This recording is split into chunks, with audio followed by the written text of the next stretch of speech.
We can talk about it after you do like Star Guy says and use the bathroom. I don't need to. Alright, but don't say I didn't warn you in church Grandpa makes you do faith crunches. Wait, Raker's gonna do what? It depends. But at some point, someone says my name, and then there's a little bit of pee. Great. I did not want to know that. Oh yeah, little boy. Maybe the little bit of pee is you. Nope. Now that's a knife. It is indeed a spectacular blade. Drax! Hey, I was just... There is no need to explain yourself, Peter Quill. Unlike the rodent, I do not mind when others are curious about my things. It's a really cool blade. With an equally impressive history. You recognize it? It belonged to Zatar the Unfinished, a great Catathian warrior king who led the first pilgrimage to Maklu 4. Wait, so you're saying this is basically Excalibur? I am unfamiliar with such a weapon. It's a mythical sword belonging to a famous Earth King. And yes, I suppose you could say this is the Excalibur of my people. It is a symbol of a king and the great hunt he inspired for those seeking to regain a place in Ultath. So, this great hunt thing seems like a bigger deal than I thought. Did we mess it up for everyone by capturing Fin Fang Foom? What do you mean? Well, its purpose is to regain entry into Catathian heaven and stuff, and now there's no Foom to, you know, send you there. Peter Quill. There are many paths to Ultath. The pilgrimage to Maklu 4 is but one of them. Right. When Thanos murdered my family and destroyed my village, twice I chose the path of revenge. First, I raised a small army of Catathian warriors. Even outnumbered, we cut our way through the Chitauri line and challenged Thanos himself. Wait. On Catath, you faced Thanos twice during the Galactic War? Yes. But I was not strong enough the first time. Strong enough to survive? Thanos allowed me and a few others to live, to set an example. Defeated and humiliated, the surviving members of my squad chose to make the pilgrimage to Maklu 4. But I could not. I continued to walk the path of revenge. Until you helped me put the ghosts of Hovat and Camaria to rest. To be fair, I had a lot of help. And yet you have given me a new purpose, Peter Quill. Seems my destiny was not in the mountains of Kakaranthara after all, but here, on this ship, with you. Zatar sounds like a hero of yours. King Zatar. And he is. Every Catathian warrior knows the story of his pilgrimage to Maklu 4. Why is he called Zatar the Unfinished, then? In the history of my people, a rival king attacked Zatar's lands, easily overwhelming his forces. Captured and broken, Zatar challenged the rival king to a fight to the death, but the conqueror refused, banishing him to a life of dishonor and disgrace instead. So King Zatar went to Maklu 4 to challenge the mighty Fin Fang Foom and change his destiny. Well, that's depressing. How is it depressing? Because he obviously failed. Fin Fang Foom's still alive and kicking, mostly. He did not fail, Peter Quill. King Zatar did not vanquish Fin Fang Foom, it is true. But he did redeem himself in the eyes of his people. By dying?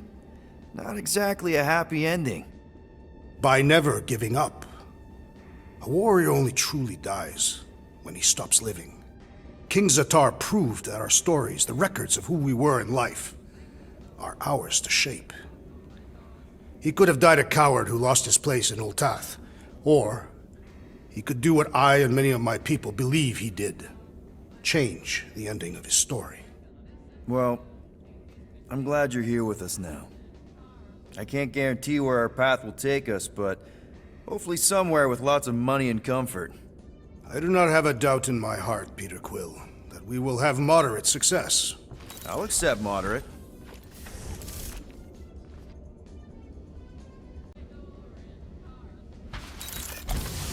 No, not like that. What is it? Your angle of attack was off. You have to go at it from the inside out.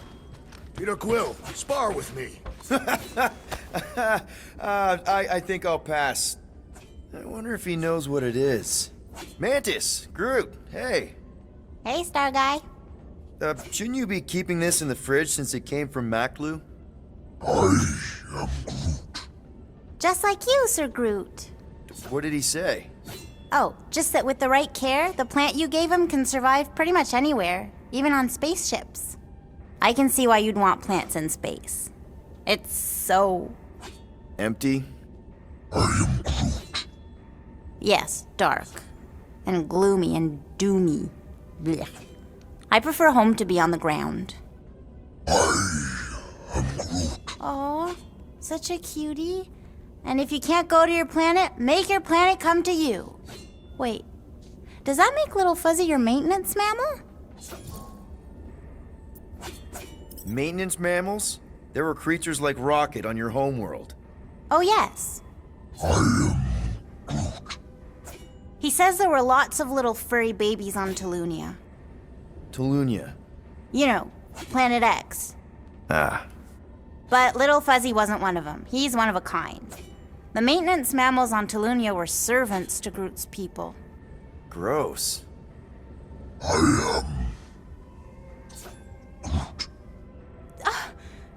That's terrible! What? He says the other saplings were big meanies to the maintenance mammals. They'd hurt them. For fun. But Sir Groot says he preferred their company over his people because they were super smart and nice. He says their kindness reminds him of Little Fuzzy. Really? Rocket? Aw, you big sweetie.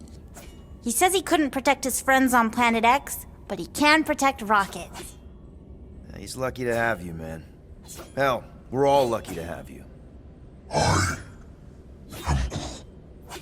Now hug. Oh, Maybe later. what was your home like? You know, before?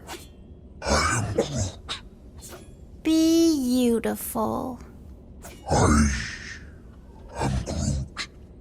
He says he wanted to be a forest caretaker, so he could spend time caring for all the wonderful plants that grew there. What stopped you? His dad. Sir Groot's a prince? Just like you, Star Guy. Wait, your dad was a king? A big meanie. He says his dad and the other Arbor Masters were corrupt. They favored the few over the many and turned sentient mammals into slaves. Why are all dads that happen to be kings always dicks?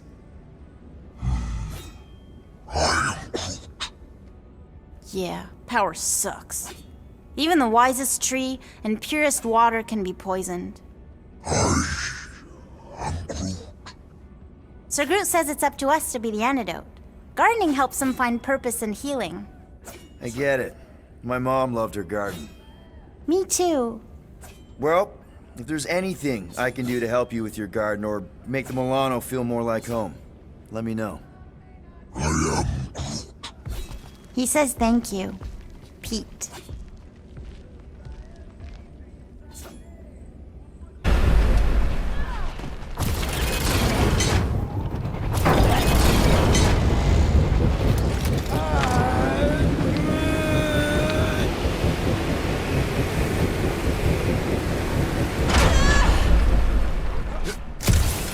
This feels like the wrath of Lady Hellbender! No! It's huge barking turbines! Her legends will say otherwise! What are you doing up there? Practical analysis or something! Peter Quill's mind works in unfathomable ways! That it does. Did they turn this on just to hold us back? Baskets, stack baskets!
spacewalk in the middle of a brutal dogfight easily fits into my top 10 riskiest gambits.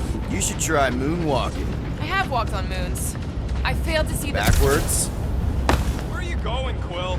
Just following my gut on something. Perhaps Lady Hellbender destroyed us in our final battle against the Magus. Something tells me she's got her hands full. They are large hands.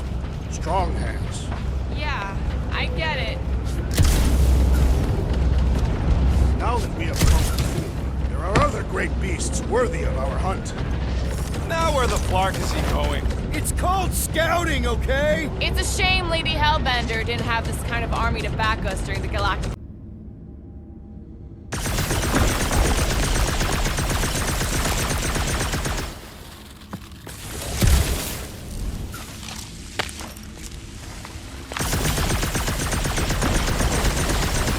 And wait to chew out Goldilocks for getting his butt kicked back on nowhere.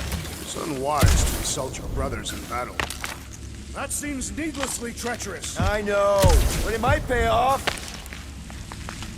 Hard to believe that this all started with a bunch of miners getting sick. If that hadn't happened, Rachel would still be mining rocks. I want to live in that time. No, you don't. It's even worse than this one.